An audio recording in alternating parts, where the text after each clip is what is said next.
Rabbi ishrah li sadri wa yassir li amri wahlul 'uqdatam min lisani yafqahu qawli.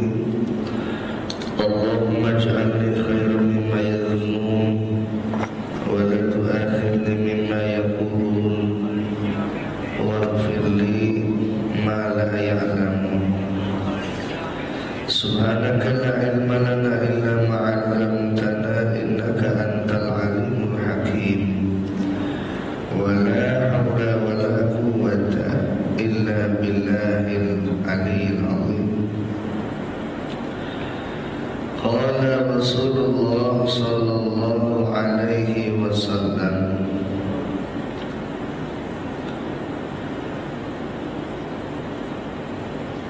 idmanu li sittan min anfusikum adman lakumul jannah. Rasulullah sallallahu alaihi wasallam bersabda, idmanu li sittan, jaminkan untukku 6 perkara dari diri kamu sekalian.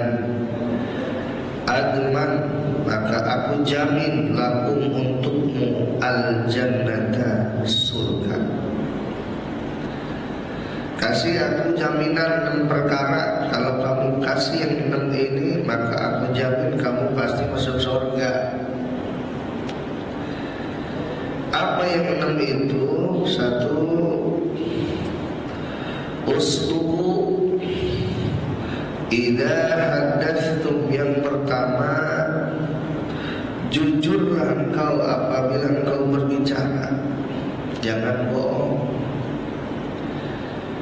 Di mana engkau berbicara kepada siapapun, dimanapun, usahakan jangan bohong. Rasulullah sallallahu alaihi wasallam hatta walaupun sampai dalam ketika saat beliau bercanda, canda beliau pun tidak ada yang bohong. Ini dibuktikan di dalam sejarah. Satu saat beliau ketemu seorang perempuan tua, nenek-nenek. Ini nenek-nenek ngomong kepada Rasul, ya Rasulullah, saya udah sholat, saya udah puasa, saya zakat, saya laksanakan perintah Allah, saya jauhi larangan Allah. Apakah saya akan masuk ke dalam surga? Rasulullah senyum. Beliau berkata, Nek, Pak, mohon maaf, di dalam surga gak ada nenek-nenek. Jadi jawaban singkat Rasul, di dalam surga gak ada nenek-nenek. Betapa sedihnya itu nenek-nenek. Langsung pulang lapor ke Rasul, lapor kepada istri Rasul, Siti Aisyah. Kenapa Nek? Nenek sedih. Emang apa? Nenek cerita sama Rasul bahwa nenek udah sholat, nenek puasa, nenek zakat. Tapi apa kata Rasulullah? Di dalam surga gak ada nenek-nenek. Ngaduk Siti Aisyah kepada beliau, ya Rasulullah, ada apa ya Umairah? Tadi ada nenek-nenek datang kepadaku. Ngapain? Curhat. Ngomong apa dia? Cerita apa dia? Katanya dia udah sholat, dia puasa, dia zakat, dia laksanakan perintah Allah, dia jauhi larangan Allah. Terus kata engkau, katanya di surga itu gak ada nenek-nenek. Sedih beliau. Oh, senyum Rasulullah. Ini nenek-nenek salah paham. Wahai Siti Aisyah ya Umairah, memang benar di dalam surga itu gak ada nenek-nenek. Tapi bukan berarti nenek itu gak masuk surga. Benar, di dalam surga emang gak ada nenek-nenek. Semua nenek-nenek yang ada di dalam dunia, kalau udah masuk ke dalam surga, Allah rubah lagi wajahnya. jadi cantik jelita. Perkiraan umur lagi matang-matangnya umur 30-an, umur 25, nggak ada nenek-nenek. Jadi nenek itu masuk surga, masuk. Cuman rupanya udah bukan rupa nenek-nenek lagi. Hatta ketika saat beliau itu bercanda, tapi canda beliau itu tidak bohong. Satu saat ada seorang sahabat lagi naik onta. Rasulullah berkata, "Wahai sahabatku, lagi ngapain naik onta?" Kata Rasul, "Anak onta tadi kayak gini." "Ya Rasul, ini bukan anak onta, ini onta ya Rasul." Rasul senyum, kata beliau, "Bukankah onta itu lahir dari seekor onta? Berarti dia itu anak onta." Sama bapak-bapak yang ada di sini yang tua, ini anak-anaknya manusia nih. Biar kata kita nggak ngaku kita bukan anak-anak, sementara kita lahir dari manusia, di anak manusia. Rasulullah hati dalam keadaan beliau bercandanya nggak bohong. Insyaallah. Kadang-kadang udah jadi lalu orang datang demi Allah. Pas berangkat ke Kebayoran Lama, pasar Kebayoran, beli duku. Ini duku mana nih? Duku mana? Duku Palembang atau duku Bandung? Wah, Palembang dong asli. Tapi giliran milih sendiri nggak boleh. Ini benar demi Allah, bukan berani demi. Ini wanti-wanti. Takkan di lain keterangan kata Nabi, ayatul munafik salas, tanda orang munafik itu ada 3. 1, idza haddatsa kadzdzaba, apabila dia bicara dia bohong. Wa idza wa'ada khana, apabila dia janji dia khianat. Wa idza tu'mina khana, apabila dia percaya dia khianat. Wa idza wa'ada akhlafa, apabila dia janji dia ingkar. Ini tanda-tanda munafik. Hati-hati. 1, bicaramu jangan bohong, jaminkan. Yang kedua, wa aufu idza wa'adtum, dan penuhilah janjimu kalau kamu berjanji. Jangan ingkar janji. Ini khusus pada kebaikan. Kalau janji kepada satu yang keburukan, kita wajib membatalkannya. Kita janji atau bahasa agama nazar, kalau seandainya anak saya ini lulus ujian, kalau seandainya anak saya dapat kerja, saya janji saya memotong korban, saya janji saya mau kasih anak yatim santunan. Penuhi janji itu. Jangan sampai nanti jadi malapetaka, dituntut nanti janji kita. Al-wa'du dain, janji itu hutang. Maka perlu kita penuhi janji kalau kita punya janji kepada siapa. 2, wa'adu idza tumintum, dan tunaikan perkara apabila kamu dipercaya. Amanah. Kalau kita diberikan suatu amanah, jangan sampai kita berkhianat. Tunaikan kepercayaan yang orang berikan kepada kita. Jangan sampai timbul cacat. Jangan sampai kita hancurkan kepercayaan orang lain kepada diri kita. Kalau gitu udah gak punya harta, kita gak punya ilmu, apalagi kalau bukan kepercayaan yang bisa kita berikan. Kredibilitas kalau orang sekarang bilang. Kalau udah cacat sekali udah, sebab nilai setitik rusak sebelah. Oleh karena perbuatan kita pernah khianat, orang udah gak percaya lagi sama diri kita. Maka wanti-wanti, pengen kita termasuk orang yang diberi rezeki oleh Allah SWT. Al-amanah tajlibur rizqa. Amanah itu bisa menarik-narik rezeki. Ketika amanah, Allah memberikan amanah kepada diri kita, atau kepada oleh seseorang memberikan amanah kepada diri kita, jaga benar-benar. Itu amanah jangan sampai tersia-siakan. Termasuk anak istri kita itu amanah dari Allah Subhanahu wa taala. Jangan disia-siakan. Kalau disia-siakan, dia akan jadi musuh kita di hari kiamat nanti. Kayak wanti-wanti Allah dalam Al-Quran, ya ayyuhalladzina amanu qu anfusakum wa ahlikum nar. Hai orang-orang yang beriman, jaga dirimu, jaga keluargamu dari siksa api neraka.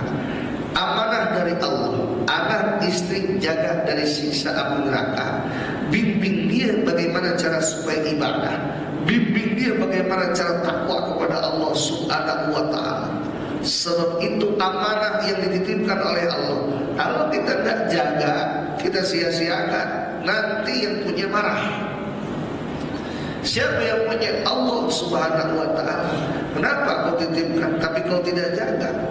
Maka boleh nanti kita akan dimasukkan ke dalam neraka bersama anak dan istri kita, lantaran amanah tidak dijaga dengan baik, dengan benar. Maka sebaik-baik orang yang diberi amanah, coba kita bisa lihat seorang tukang parkir. Tukang parkir, ada mobil masuk, motor masuk, nggak sombong dia. Kenapa? Tahu diri, ini bukan punya saya. Ketika saat itu mobil diambil sama yang punya, motor diambil semua pulang kembali ke pemiliknya, nggak sakit hati. Kenapa? Bukan punya saya. Tapi apa yang mesti kita catat? Betapapun dia sadar itu bukan milik dia, tapi dia jaga benar-benar. Kalau perlu nyawa jadi taruhannya. Padahal yang diterima cuma 3.000 perak. Kita titipkan motor kita, kita titipkan mobil kita, paling cuma 5.000, 10.000 rupiah. Tapi jangan macam-macam. Kalau saat ini ada orang yang ingin mengambil titipan kita, dia yang akan rela untuk mengorbankan nyawanya buat yang dititipi, buat jaga amanah. Itu kayak gitu benar-benar. Kita pun demikian, dapat amanah titipan dari Allah, pangkat, jabatan, harta, itu amanah. Kalau amanah itu disia-siakan, tidak ditasarufkan di jalan Allah sebagaimana kehendak Allah Subhanahu wa taala, nanti kita akan menanggung akibatnya. 3. Yang keempat, wahfadhu furujakum.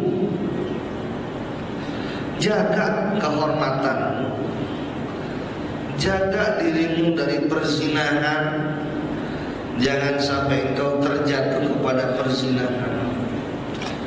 Allah wanti-wanti, ya ayyuhalladzina amanu taqullaha haqqa tuqatih wa la tamutunna illa wa antum muslimun wa la taqrabuz zina innahu kana fahishatan wa sa'a sabila.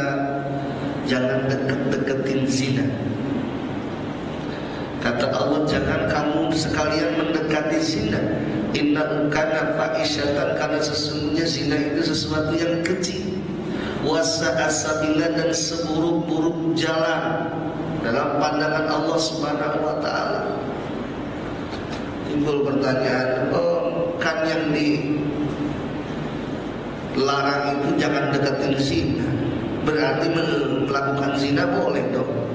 Ini adalah satu gaya bahasa di dalam ilmu ma'ani, atau nanti lompat ke usul fikih, lompatnya adalah mafhum mukhalafah, mafhum muwafaqah min babi aula. Kalau mendekati zina saja sudah tidak boleh, apalagi melakukannya. Wala taqrabuz zina, jangan kau dekati zina. Mendekati saja sudah tidak boleh, apalagi berbuat zina. Ini disebut mafhum muwafaqah min babi aula. Pengertian yang sepaham dalam arti yang lebih utama. Kalau saja kita mendekati sudah tidak boleh, apalagi melakukan perzinahan. Contoh lagi seperti fala taqul lahumma uffin, kepada orang tua kita nggak boleh mengucap uff. Setiap ucapan yang menyakiti hati orang tua, ketika orang tua lagi bicara uff, nah itu nggak boleh. Kalau orang cuma lihat terjemah saja, ya wis sudah. Kalau dia tidak mendalami tentang terjemah, tafsir, tidak mendalami tentang usul fikih, dia terjebak pada terjemahnya. Oh berarti kita kepada orang tua itu yang tidak boleh cuma mengucap dong. Kalau mukul boleh dong. Nah ini termasuk dalam mafhum muwafaqah min babi aula.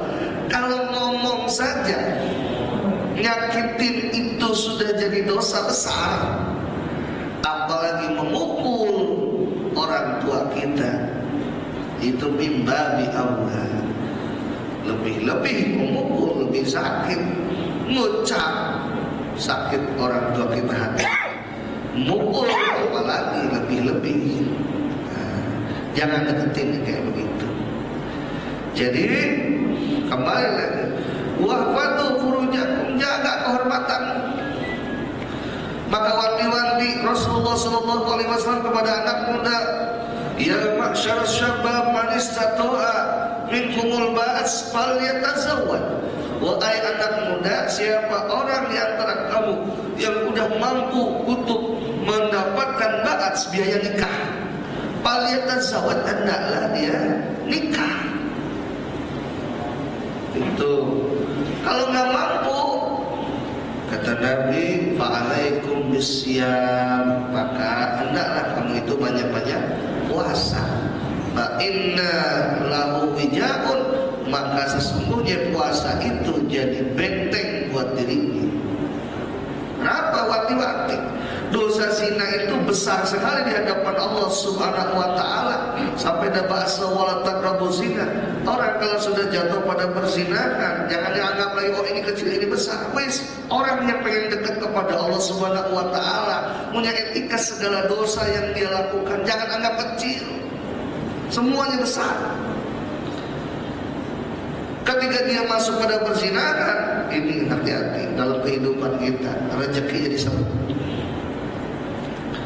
Inna likulli da'in dawa, tiap-tiap penyakit ada obat, wa dawa'ukumul istighfar. Dan obat kamu itu adalah istighfar. Apa yang agak enak kita rasain sebab dosa-dosa kita. Ketika manusia dia terjatuh pada perzinahan, rasakan saja kesempitan rezeki yang Allah kasih kepada kehidupan dia, dalam kehidupan di masyarakat berkeluarga berasa.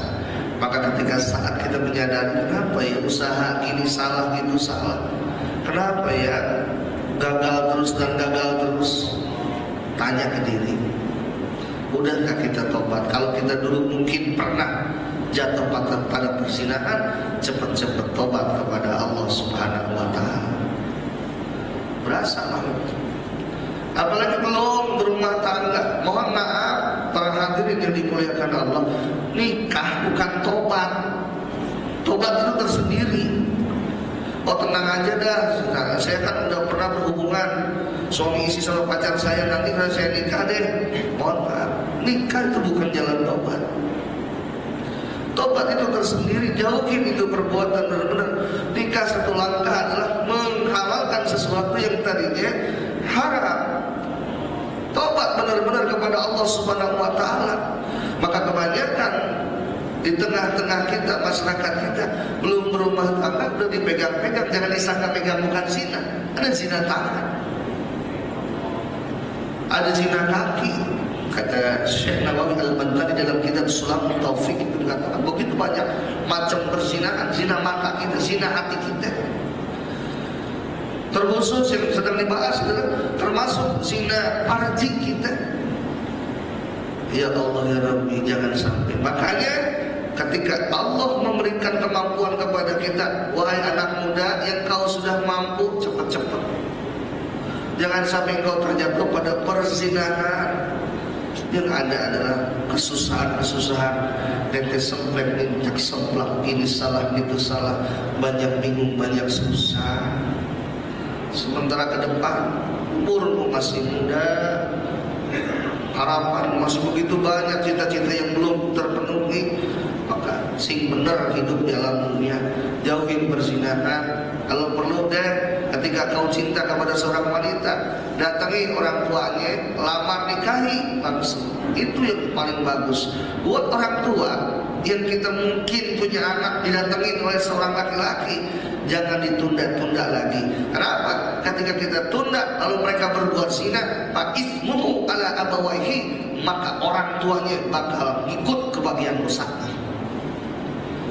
Maka di antara hal yang mesti disegerakan apa? Kalau kita punya anak, udah ada yang pacarin, cepet-cepet nikahin.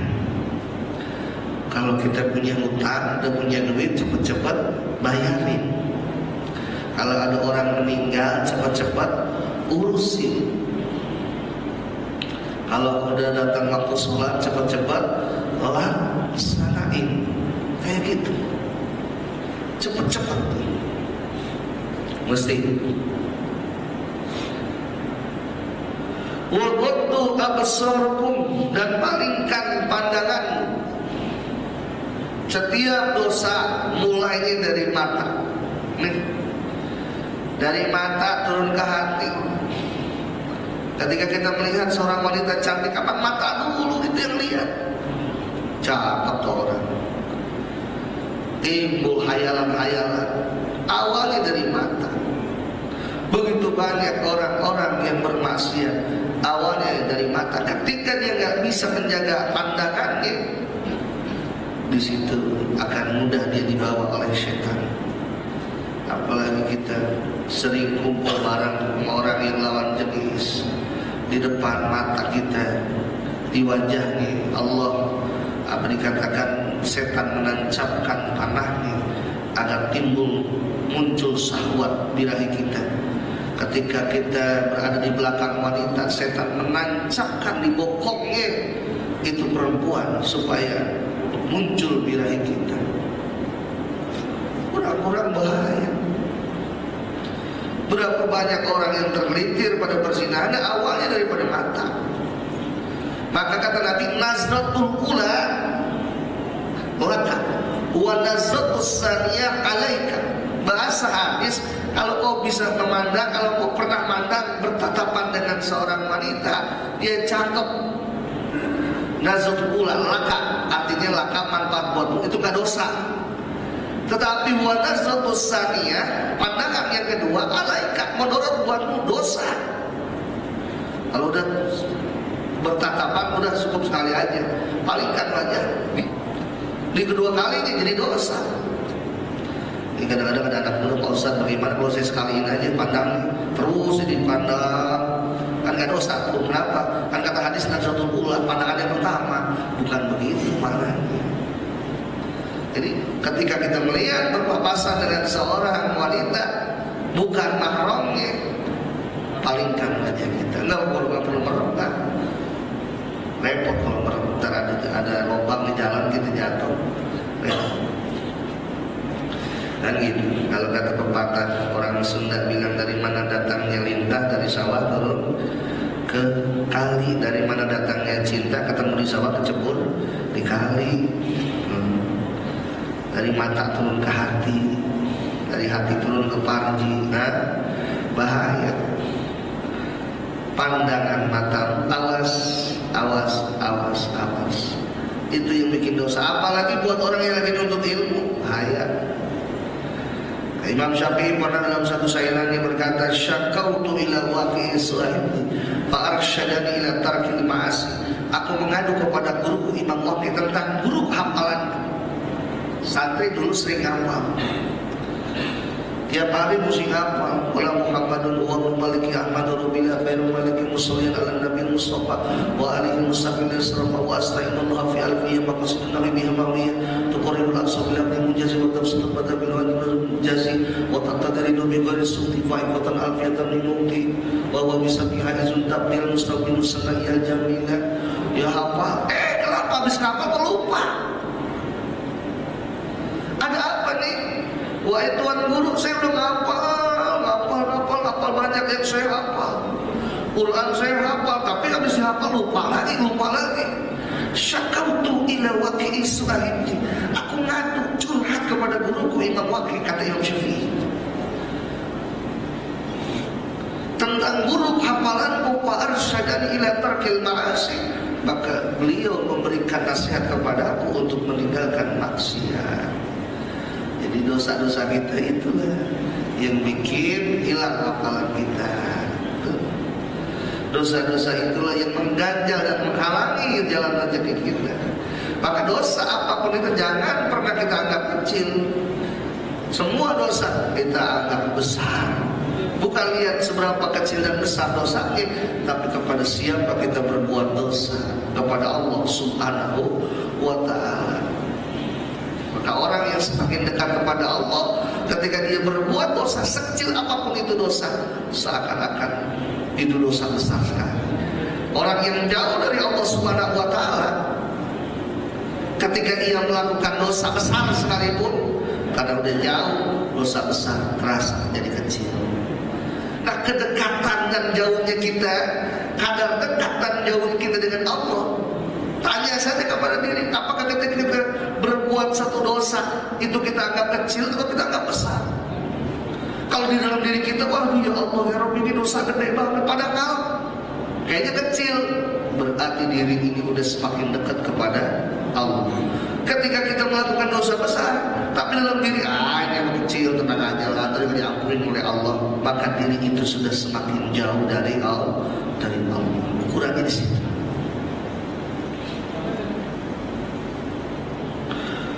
Wa kufu aydiyakum, dan cegah tangan-tanganmu jangan sampai zalim kepada orang lain. Maka kata Nabi, al-muslimu man salimal muslimuna min lisanihi wa yadihi.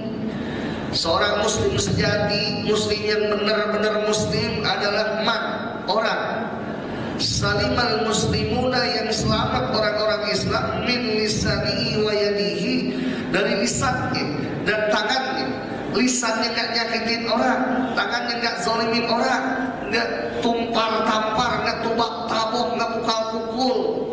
Dia jaga benar-benar tangannya, jangan sampai dia mengambil sesuatu yang diharamkan oleh Allah Subhanahu wa ta'ala. Sebab nanti tangan bakal bicara. Al-yawma nahdimu ala afwahihim wa tukallimuna aydihim wa tashhadu arjuluhum bima kanu yaksibun. Pada hari ini kata Allah, nahdimu ala afwahihim, kami kunci mulut-mulut mereka. Wa tukallimuna aydihim, kami bikin bicara tangan-tangan mereka. Wa tashhadu arjuluhum, dan bakal jadi saksi kaki-kaki mereka bima kanu yaksibun, dengan apa yang pernah mereka lakukan di alam dunia. Kita ngambil barang orang, boleh jadi orang nggak tahu. Kita ngambil hak orang, boleh jadi atasan, bawahan, teman sejawat nggak tahu. Tapi apa kita bisa selamat dari penglihatan Allah dan pengawasan Allah Subhanahu wa ta'ala? Oh, tangan ini bakal bicara, kaki yang bakal jadi saksi tuh. Mau kemana kita kabur, mau kemana kita lari? Makanya dulu ada seorang ulama besar ahli sufi, itu pernah dimintai nasihat. Ya Syekh, aku tolong diberi nasihat supaya aku berhenti dari maksiat. Apa kata beliau? Wahai anak muda, kalau engkau tetap ingin berbuat maksiat, satu, jangan pernah makan rizkinya Allah. Bagaimana mungkin saya bisa makan selain rezekinya Allah? Yang terbentang dari barat ke timur, utara ke selatan, semua yang saya makan itu rezekinya Allah. Saya nggak bisa makan selain rezekinya Allah. Nah, kalau kau sadar bahwa yang kau makan selama ini rezekinya Allah, kenapa tetap kau maksiat kepada Allah? Yang kedua, jangan injak buminya Allah kalau tetap kau maksiat. Bagaimana mungkin saya bisa nginjak bumi selain buminya Allah? Yang ada di kolong langit dari barat ke timur, dari barat ke timur, utara ke selatan, ada buminya Allah.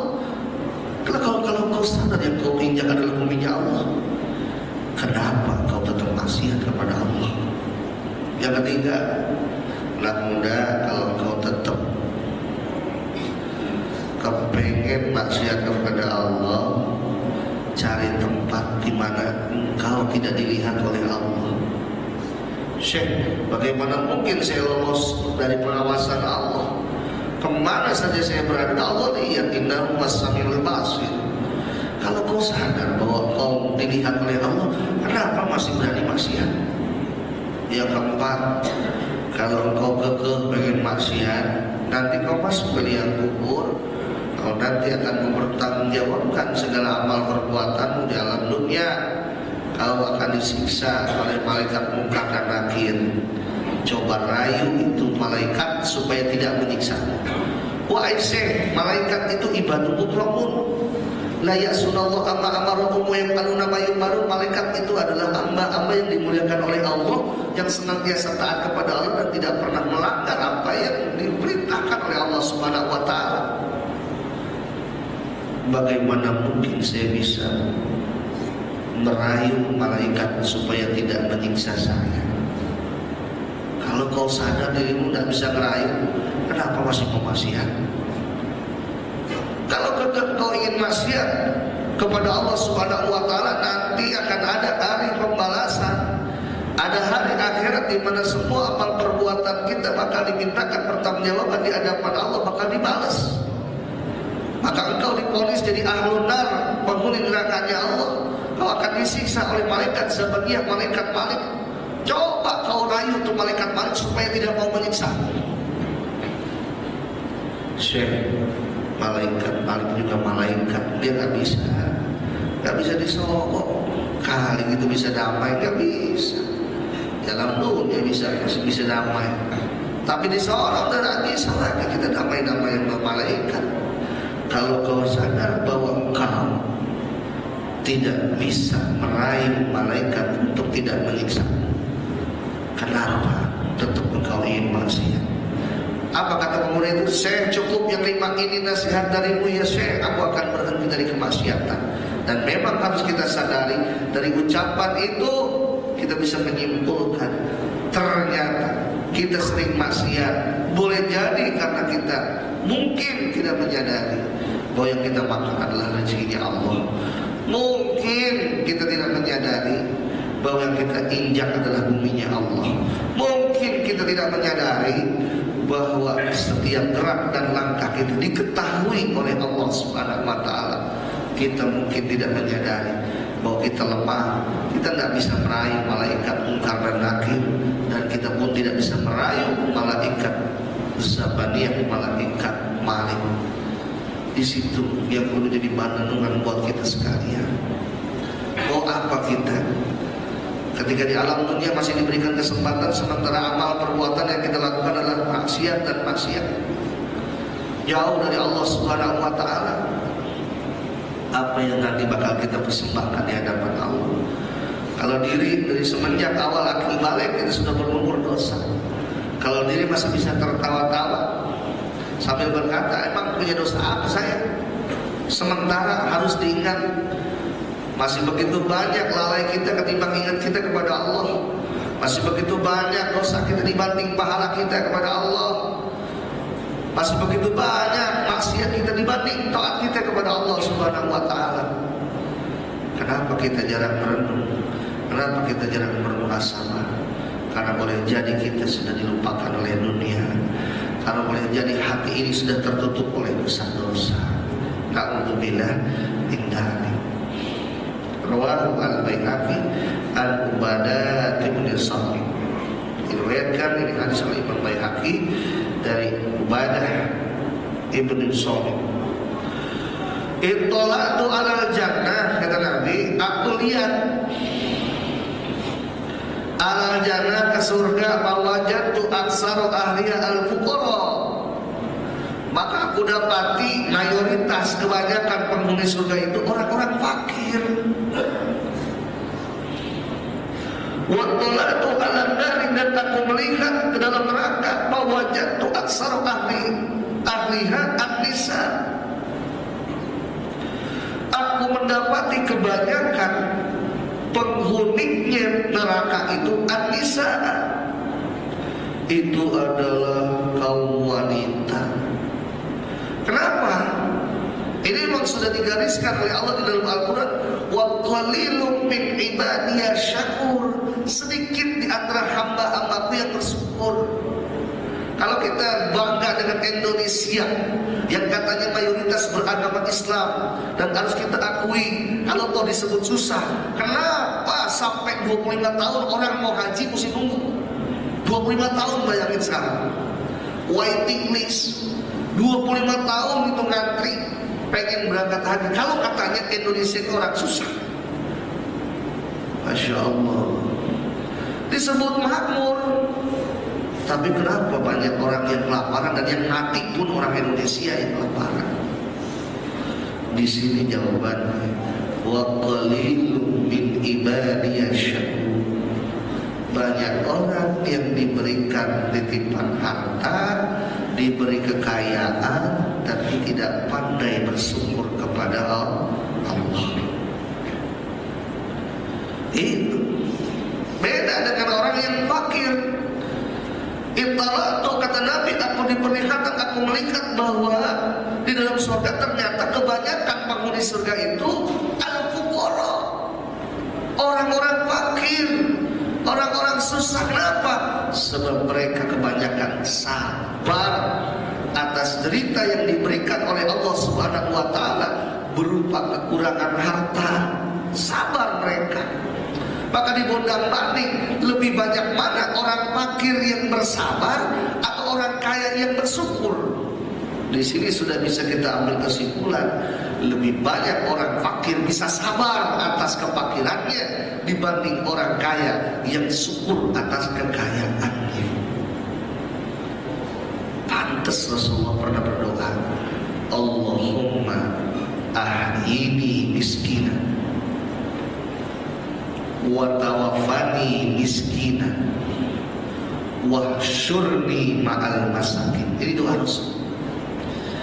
Ya Allah, hidupkan aku jadi orang miskin, wafatkan aku dalam keadaan miskin, dan kumpulkan aku bersama orang miskin. Ada yang mau hafal doa ini? Allahumma ahyini miskinan wa tawaffani miskinan wa syurni ma'al masakin. Selama saya hidup di alam dunia, dari awal akhir balik saya, belum pernah ada kiai, ada ustaz pas lagi ngedoa setelah sholat yang dia baca ini doa, belum pernah.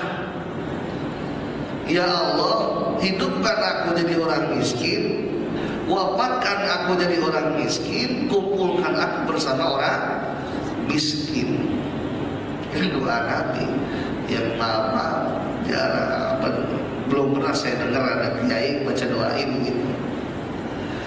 Hidupkan saya jadi orang miskin. Kenapa? Menurut pandangan kita kayak ini nggak enak jadi orang miskin. Padahal dibuka pikir, subhanallah, orang miskin itu nggak seperti orang kaya. Mobil mungkin nggak punya, motor nggak punya, maka sholat dia nggak mikirin mobil, nggak mikirin motor. Kenapa? Sebab nggak punya. Apa yang dipikirin? Emang mobil nggak punya, motor nggak punya. Iya. Nah orang kaya, Allah Akbar, aduh, mobilku taruh di pinggir jalan, jangan yang keserempet nih. Coba, enak kan jadi orang miskin? Enak. Sholat jadi usul. Iya. Lagi kemana-mana dia lupa, aduh, nggak kali gitu bingung, aduh, rumah lupa dikunci. Orang miskin mah tenang. Kenapa nggak mikirin nanti bakal dirampok apa enggak? Nggak mikirin. Kenapa? Apa yang mau diambil?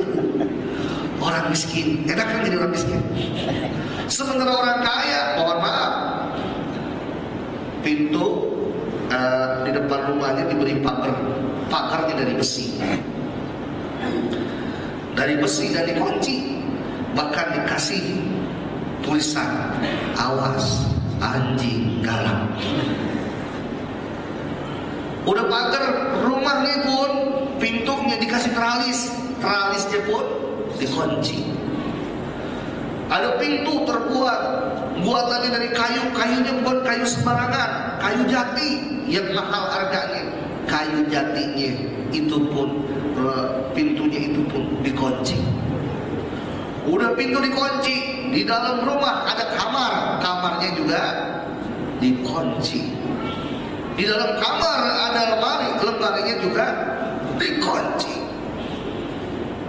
Terus di dalam lemari ada kotak, kotaknya juga dikunci. Ayahnya, masya Allah. Kemana pun udah jangan-jangan belum dikunci, jangan-jangan belum dikunci.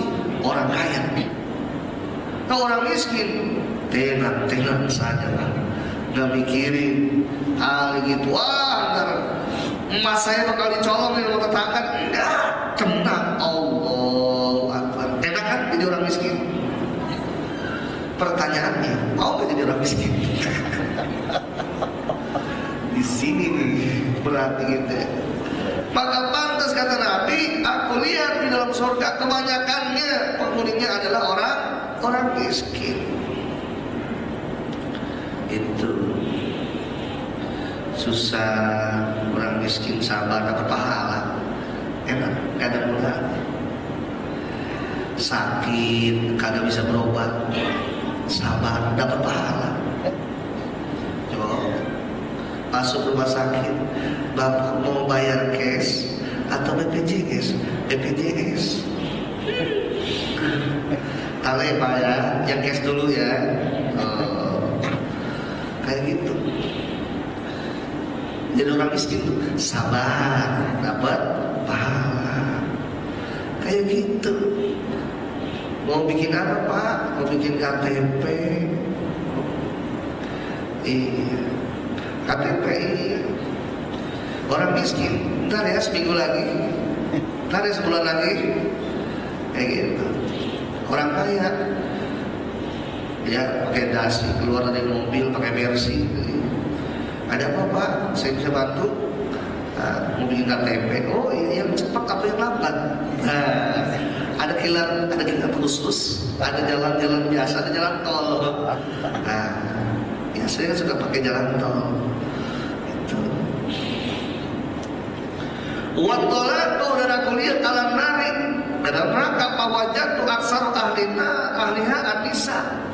Maka aku dapati kebanyakan penghuni neraka itu anisa, kaum wanita.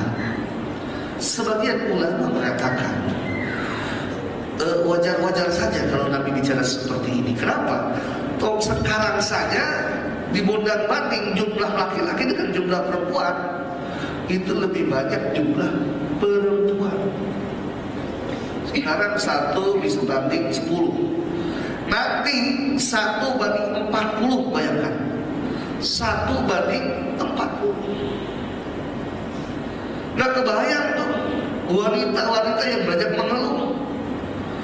Agama saja mohon maaf memberikan izin kepada orang laki-laki, pankihu mato malakum minan nisa'i matna wa thulatha wa ruba'a. Kalau kau mau nikah silakan, nikah 2, 3, 4 silakan. Kalau seandainya dari yang 40 itu kita kurangi 4 jadi istri kita, sisanya berapa? 36 nganggur. Kalau toh misalnya istri kita mengizinkan, bapak silakan kalau mau nikah lagi tambah 3 jadi 4. Wis sudah. Sementara sisanya yang 36 nganggur. Kalau dia nggak bisa jaga-jaga diri, neraka. Gampang bener sekarang. Buka aurat sementara wanita auratnya banyak, dosa dia. Ketika dia bicara menggunjing orang lain, dosa dia. Ketika saat dia membuka aib suaminya, dosa buat dia. Ketika dia keluar rumah tanpa izin suaminya, dosa buat dia. Bayangkan. Ketika dia ambil uang dari dompet suaminya tanpa izin, kata Nabi, ketika seorang wanita ambil uang dari dompet suaminya, dia berikan kepada fakir miskin, Maka kata Nabi, pahala buat suaminya, dosa buat si istri. Kenapa? Nggak ada izin. Dosa lagi. Belum lagi kata-kata perempuan yang dikit-dikit minta talak, dikit-dikit minta cerai. Apalagi dia berani berkata marra'aitu khairan minka. Maka kata Nabi, apabila seorang wanita sudah berani berkata di hadapan suaminya marra'aitu khairan minka, tidak pernah aku lihat kebaikan sedikit pun yang ada pada dirimu, maka nanti di hari kiamat daging wajahnya bakal meleleh malu di hadapan Allah Subhanahu wa taala.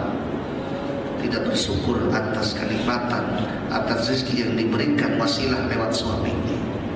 Kayak gitu.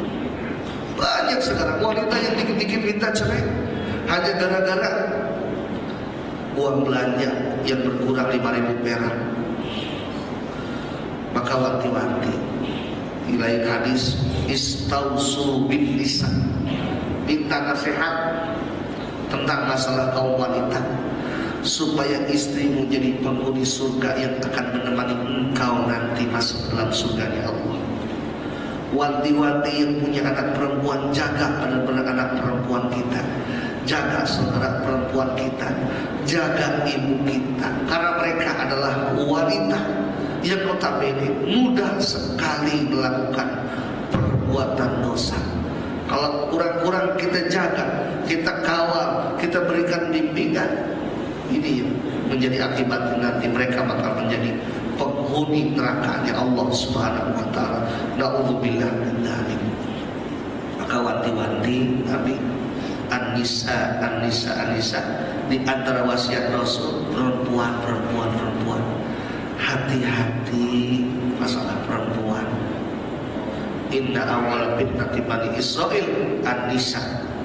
Fitnah pertama yang kena pada Bani Israil adalah wanita. Berapa banyak orang yang tadinya punya satu titel, punya satu pangkat yang tinggi, jatuh begitu saja gara-gara wanita. Maka wanti-wanti kita mesti berhati-hati kepada makhluk yang cukup halus ini, kepada makhluk yang Masya Allah, kita mesti hati-hati ya. Berikan pendidikan, berikan bimbingan, suruh dia ngaji. Kalau kita nggak bisa ngajarin istri kita, anak-anak kita, hatta kepada bab masalah haid, kita mesti ajarkan kepada mereka. Jangan sampai mereka itu melakukan suatu dosa oleh karena mereka tidak bisa membedakan mana yang halal, mana yang haram, mana yang suci, mana yang tidak suci. Ini jadi tanggung jawab kita selaku laki-laki, selaku imam di rumah tangga, selaku orang tua. Kalau kita sia-siakan, kalau kita tidak peduli, akan ada pertanggung jawab di hadapan Allah. Kullukum ra'in wa kullukum mas'ulun an ra'iyatihi. Kamu sekalian adalah pemimpin dan kamu akan dimintakan pertanggungjawaban tentang kepemimpinan kamu, terkhusus kepada istri kita, anak-anak kita, apalagi yang perempuan. Awas, hati-hati kalau berpakaian, wanti-wanti. Jangan sampai kita termasuk orang yang tidak peduli. Sekarang ini pakaian udah macam-macam, mahal iya, tapi tidak menutup aurat. Pakaian apa? Kalau kata orang sekarang pakaian bupati, apa? Buka paha tinggi-tinggi. Pakaian-pakaian yang membuka aurat yang sejengkal dari bogol, Masya Allah, kelihatan di hadapan kita. Maka ini buat kita pribadi, kita nasihatin anak-anak kita, nasihatin saudara-saudara kita, nasihatin orang tua kita. Sebab ini adalah tanggung jawab kita semua dalam rangka menjaga diri, menjaga keluarga kita dari siksa api neraka. Ini saja bisa saya sampaikan dari beberapa hadis yang mudah-mudahan bermanfaat buat kita sekalian, yang diriwayatkan oleh Al-Imam Al-Bukhari. Wallahu a'lam bishawab. Al-Fatihah. Bismillahirrahmanirrahim. Alhamdulillahirabbil alamin. Ar-Rahmanir Rahim. Maliki yaumiddin. Iyyaka na'budu wa iyyaka nasta'in. Ihdinas siratal mustaqim. Shiratal ladzina an'amta 'alaihim ghairil maghdubi 'alaihim waladdallin. Bismillahirrahmanirrahim. Alhamdulillahirabbil alamin. Allahumma salli wa sallim ala sayyidina Muhammad wa ala alihi washabbihi ajmain. Allahumma rabbi anfa'na bima 'allamtana rabbi alimna alladhi yanfa'una rabbi faqihna wa faqih lana wa qurrata lana fi dinina tawassalna bi ta'limin anta subhanahu wa ta'ala subhanahu rabbana atina fid dunya hasanah wa fil akhirati hasanah wa qina adzabannar wa sallallahu ala sayyidina Muhammad wa ala alihi washabbihi ajmain walhamdulillahi rabbil alamin. Subhanaka Allahumma wa bihamdika asyhadu an la ilaha illa anta astaghfiruka wa atubu ilaik. Assalamualaikum warahmatullahi wabarakatuh.